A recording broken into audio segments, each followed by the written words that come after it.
Week 1 in the books. Blaze, what a wild week of the high school football season. First action of the year. Welcome into Sports Talk. She's Mackenzie Blaze. I'm Aaron Mukes. Back for week number 2. Let's do it. But before we start to get into all the fun this week, we have to take a look back to week number 1 and what a wild week it was. What a wet week it was, Aaron. I knew you were going to bring that up. We had to have just the worst weather for week 1. We can get through anything now. It's not the worst weather, though. We've actually had worse. Every year that I've been here, has been delays on opening night. So it was nothing different this year going into year number 5. But we did have a lot of high school football that was played, whether that was on Saturday or on Friday night, and a bunch of wild games. The main question of the day for week 1 was which results mattered the most. Let's take a look at some of those results. Obviously, the game of the week was center stage with Thomas County Central and Colquitt County, but there were a number of teams here in South Georgia that made their impact in week 1, Blaze. Yeah, we'll get to all of them, but if you want me to answer that question off the bat, it's Lee County. We talk about them not being able to get off to a fast start in years past, and boy, they did that. And that showed me everything. When you take the amount of talent that we have here in South Georgia and you spread it across 54 teams, you're bound to get results like that. We will get to the Lee County conversation because they have a big one this week. Let's take a look back right now at our game of the week. Thomas County Central setting the tone for the season, making a statement in a big-time win over Colquitt County. You were out there braving the elements, I should say. The hair was... Oh, the hair. Hopefully I look a little better today. The hair was wild, but the game... let me ask you this. Did it live up to the hype, or were you just too impressed with TCC to even remember there was supposed to be hype around this game? It completely lived up to the hype, and it started with the fans. I mean, it's pouring down rain. They're over the intercom, please leave the stadium. Nah, no one's leaving. Both bleachers are full. Like, shout out Colquitt County. Tristan, my photog, we know he doesn't know a ton about football. He was like, wow, the opposing team really showed out. I said, Tristan, clearly you didn't watch my game of the week. That's not just any opposing team. Right, that's the team in Moultrie. Yeah, so, I mean, shout out to both fan bases for never leaving. And then once we got the all clear to go, it felt like I was at Florida State, Alabama, week 1. I mean, this was... You weren't. I was. Thank you. It was incredible. It was so loud. I couldn't hear anything. So I don't even know how our new QBs were hearing anything at all. It was just everything you wanted in a week 1 matchup. Everything you wanted in a week 1 matchup, and if you're Thomas County Central, everything you wanted in your QB1, or is he? I don't know. Right, what are we going to call? They have 2 quarterbacks. Aiden McPherson rushed for 152 yards, 5 touchdowns on 10 carries. Yeah. He was also 10 of 16, 150 yards and a touchdown through the air. 57 points put up by this TCC offense, and not to mention Roland Waldrop, who went 10 of 12 of his own, and went on a 95-yard touchdown drive himself. So TCC, 2 quarterbacks, 1 quarterback, just 2 really good ones. What do you say about the play under center for the Yellow Jackets after you lose Jalen Johnson, an all-state guy? And then you come back with, we can't discount Roland Waldrop. Again, I was like, no way coach is going to play both these QBs. Right after McPherson runs in for a touchdown, all of a sudden I said, hang on, and now we got Roland in. And he did his thing. He has the arm that you need, and obviously we haven't really seen Aiden's crazy arm. Like, I'm sure he has some of it, but the fact that you have a quarterback whose run game is unmatched, that the play falls apart, McPherson's finding a way to do something, and then you just have a guy who's so disciplined under center and is willing to make those incredible throws to, Jabari Watkins. TCC is not to be messed with this year, and I don't know if you're an opposing team how you defend that. McPherson, obviously a reason why he's going to a Power 4 conference, one of the best quarterbacks in the state of Georgia. He told you that this was one of his top 2 games, and it wasn't 2. I played that sound over the weekend. He was a little bit more talkative this time around. He had a lot to say about his performance. Take a listen. Man, I just deleted every social media and just got right with and got in God's word, really, and just eliminated all the distractions and just focused on the team and what our plan came out here to execute. So, Blaze, obviously an explosive offensive debut for McPherson, but this offense is also balanced. They created big plays. What about this offense really was special outside of the quarterback play? I mean, Jabari Watkins, that catch was incredible. The fact that Tristan got that on camera and it looked as good as it did, I mean, I was right there for it, and I was like, wow, this is, you guys just have dudes on this roster, and I think we're not done yet. I think we still have untapped market. The running back game we saw was great. And when you have so many backs replacing Christian Lawrence, I mean, they're in such a good place right now. I know it's only week 1 and I'm already talking about, being at the Benz, but I don't know how you can say anything negative about this team, even the offensive line. We knew they were young, inexperienced, but coach said, they're good guys. Yeah, they're good guys. Like, they're the guys. I mean, there's not one part of this Thomas County Central offense or defense that I could pick apart. 82 yards for Jabari Watkins. He's an Arkansas commit. There's going to be bigger days ahead for him. We wondered if this team was going to be able to duplicate last year's offensive performance. I don't know if 800 points is doable again. Right. But 57 we're off to start a the good season, start, yeah. That's a great start if you're Thomas County Central. Okay, I want to mention some of the other big statements that were made over the weekend. Coffee, big win over Parkview. Lee County over Hapeville Charter. Valdosta goes on the road. Lowndes gets a big win. Tift County, everybody in Region 2 and 6A went and had big wins. Yeah. What was your most impressive? I know you mentioned Lee County and the slow starts that they didn't have this time around. Well, I'll get to that, but I do want to say sorry to Coffee. Yes, thank you. You're still not welcome in Douglas. No, and I'll work up to that. I told Aaron I watched Parkview play baseball against Valdosta in the spring, and I was like, man, these are some athletes. So I kind of took that over to assume maybe they were also going to be athletic on the football field. Coffee, you guys got my respect. I'm sorry you didn't have it originally. I mean, my bad. Clearly, I'm not a ball knower. Coffee is legit. You put those numbers up week 1. Wow. And then Lee County, a game that they were, losing at half last year? Or down? Tied 0-0 at halftime against Hapeville Charter last year. Now, to be fair, Hapeville was a state champion team. They were in the state championship last year, so that does play a part. But I literally said before, I said Lee County needs to come out and act like they are the team to beat. We can't have this, you're playing a lower classification team and you're letting them be in it. You need to go out there and destroy them, and that is exactly what they did. Even after a weather delay, even after the game gets moved to a whole different day, I think that shows resilience in this Lee County team, and it shows that they, let's just say that TCC Lee County game is going to be crazy. It is going to be crazy. Look, I think Lee County played well, but I expected them to do what they did. I do want to talk about the statement that Coffee made. This is a team that I kept preaching will not be as bad this season as they were last year. They turned the ball over a lot last year. They were injured and banged up last year. That is not indicative of a coach Mike Coe's football team, and I knew that he would get those guys going this year. Amani Manning, 11 tackles, 2 forced fumbles in the game. The defense played really, really well. Xavier Littleton, I mean, I don't know I know people are aware of this guy, but this is a grown, blank, asterisk man. I mean, big, physical. Watch this play, Blaze. I don't even know if you've seen this yet.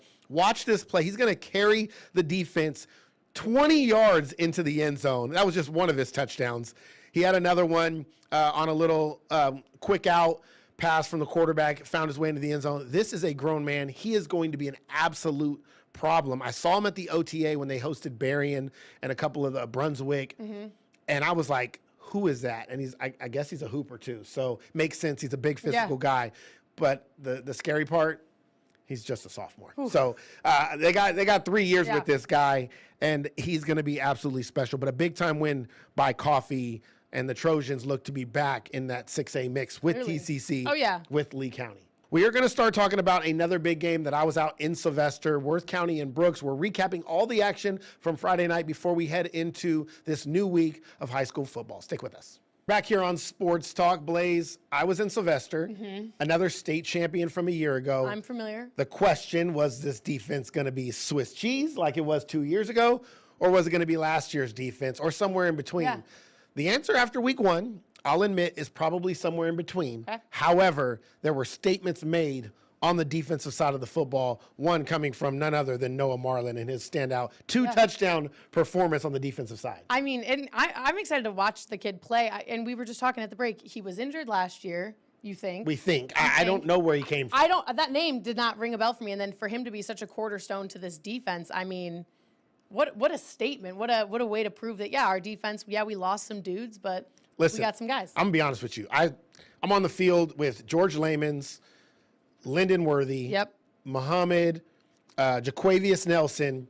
To me, the best player on the field Friday night from what I saw, and I was there till halftime, was Noah Marlin. Wow. And just his energy, his relentless pursuit of the ball, he was the best player on the field that I saw. Again, I don't know what happened in the second half. I know Brooks started to score and we're started to, get going a little bit. But I thought 14 was the best player on the field. He could be a game changer for this team. And then obviously with Lyndon Worthy and what you can do offensively, I really like what I saw at Worth County. And I wasn't sure at the beginning whether this was a team that could repeat. Yeah. Now watching them week one, I think they have an opportunity to maybe go back and get another title. Look at us. We're getting a little ahead of ourselves. We watched two state champions play, and we're like, yeah, let's book a hotel. No, I mean, I'm always booking hotels for the Benz. One of these South Georgia teams is going to be there. Absolutely. They got a good production out of Cody Crutchfield. He had 95 yards and 4 touchdowns on 16 carries. So they've lost running backs they lost Thunder and Lightning from last year. Who's going to fill that? Well, Crutchfield came in, and he performed really well. So I think this Worth County team has something there to compete. And we saw Sumter County didn't play well. And that's a team that I picked to win the region originally. Everybody moving up. We could be looking at Worth County, Toombs County Part 2 in the state championship if things go the way they're going right now. And then talk to me about Brooks County, because we know they have just a gauntlet schedule. And obviously a week one matchup like this, you lost to the reigning state champion in a different classification, whatever. But is it still the George Lehman show? Is Junior Burris the guy to be at? Well, Junior got hit pretty hard, came out, did not go back in at quarterback from when I was there. So I don't know if he's okay or if he's hurt or if they're replacing him. They still outgained Worth County 439 yards for Brooks County, but they had 7 turnover opportunities, 3 interceptions, 4 forced fumbles by that Worth County defense, which – when you have sudden change in those turnovers, that's a huge part of the game. So they're going to have to clean that up. But look, Brooks County I don't want this to be a slide on Brooks County. The reason I didn't mention them is because they play the big boys. Yeah. They play Thomas County Central. They play Worth County. They're going to go play the big dogs. And then when they get to region, they usually handle business. So Brooks County will be just fine. I thought that defense was flying around the football early on. They had 3 sacks in the first half. They were creating pressures. A lot of exotic blitzes. I think Brooks County will be okay. They just have to clean up the mistakes on offense as we move forward. Was it bracket coverage on Lehman's, or was he? They just didn't have anybody that could get him the ball. I don't think they were overly, rolling coverage to him. They just could not get him the football. And I think that's been the biggest issue with George is you got to have somebody to get him the ball. And when he gets the ball in his hands, it takes all 11 to bring him down, but they just couldn't get it in his hands enough in the first half. Well, Coach said they were maybe in practice for fun, he's lined up at running back. Do you think that would be like a solution? I told you that would not happen. I did not see it happen when I was there. Yeah. You're not putting George at running back. I mean, just to get him the ball. But he's not a running back. And he's not used to taking a handoff. He's not used to starting in a dead still and then just having to explode, get the ball and run. Like, it's just a different position. So I think it'd be a lot harder than, you might think it would be. Some other big, close games around the area. Cook, 36-35 over Swainsboro. We talked to Coach Pig Brown. Big win out there for them. Bainbridge drops their game by 1. Calhoun County beats Pelham 22-20. Good call by you. Thank you. Baconton, Southland. Baconton 13-7 over Southland. Which of these close games gives the program a bigger boost? It's got to be Bainbridge. I mean, I really wanted the Bearcats to win week 1. I know Coach really wanted that, and the guys have bought in, and a week 1 win would have just absolutely capped that off. But I think you're right there. Clearly what you're doing is working. I mean, this game last year would not have been a 1-point game. That's what you kind of have to look at. And then again, Pelham. Also, we got to get Coach McKenzie that dub. And I know I said Calhoun County was going to win. Happy they did, but again, they're right there. And I really wanted some of these teams with minimal wins last year to just walk away week 1 with a win, kind of build that confidence, because I do think that does a lot. I think this Bainbridge team going into week 2 would be just on a different level if they were going in 1-0. But I think the scores say they're right there. They're right there. Ware County's a good program. That Ware County team is going to go take on Coffee, an old rivalry this week. I do think Bainbridge, you have to be excited about that performance. They were winning in that game. They had an opportunity late. That's a close matchup against a team that should be a close matchup. And I think the difference is the tough physicalness that Bainbridge plays with now under Jamie DeBose is already showing up on the field on Friday night. This was not a blowout that we've seen over the past 2 seasons. Calhoun County, Coach Deshaun Brock, I told you I loved his energy. Now, I picked Pelham to win, but that energy shows in that score to me. It shows that out there in Edison that something could be building. I'm really excited about that. And then Baconton to beat Southland. They finished last year with 4 straight victories. They come out week 1 against a team that went to the semifinals last year in the GIAA, and they get a big defensive win. Some injury news of note out of that game, though, Blaze. Big Q got hurt. No. He's been trying to play running back. He's been running the ball like what is the... I'm not going to be able to take him down. He's not as big as the refrigerator Perry of the Bears back in the days. But I told Q, I saw him at the Lee County game on Saturday, and I told him, man, stop playing running back. Do what you do. We can't have your knees banged up. They're going to need you in the trenches. Right. Get on that line. But they got the big win there, so he's going to be out a couple of weeks. Okay. Hopefully he'll be able to get back on the field very soon to give this Baconton, keep that momentum going for them. Does that low score kind of shock you? No, I think Southland lost a lot of offense, and they're bringing back the defense that they need. So I think their defense was going to be sound. Baconton obviously strong defensively, and Southland still trying to find something on offense for the Raiders.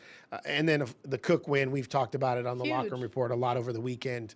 The Hornets under Coach Brown, huge statement to go to Swainsboro, one of the better programs in that classification, and get a big overtime win. Showed the resilience, showed the fight, and this Cook team that I said was a sleeper in that region with Fitzgerald and all those guys, they're trending up. Oh, yeah. They are trending up. Okay, still to come after the break, we are going to tackle some other games from around the areas. Who else made big statements on Friday or Saturday night? Stick with us. We're back here on Sports Talk Blaze. Quick takeaways from week 1. Westover rallies. They were down 12-6 to Kings Ridge. They come back, they win 30-12. 1 or 2 lines about Westover making a statement win in week 1. Now they get Seminole County, who's coming off a loss. Yeah. Coming to Hugh Mills this week. What does it say about Westover? I think the response at halftime says everything. To turn it around and a 24-point turnaround, I mean, that's what you want in your team. We always talk about how are they going to respond when things get tough, and clearly they did that. So I think the Patriots, they're set up good, especially after Seminole County kind of didn't deliver week 1. Yeah, I think this is going to be an interesting kind of gauge or barometer where Westover and Seminole County are actually at here after week number 2. We're going to dive into that game a little bit later in the week. Okay. Oh, no, let's hear it. Okay, I'm going to throw up my hands. This might be the one and only time I get to say this. Blaze, you were right. Cairo breaking news first takes the battle of the syrup pitcher. You had a feeling. Yeah. That feeling comes to fruition.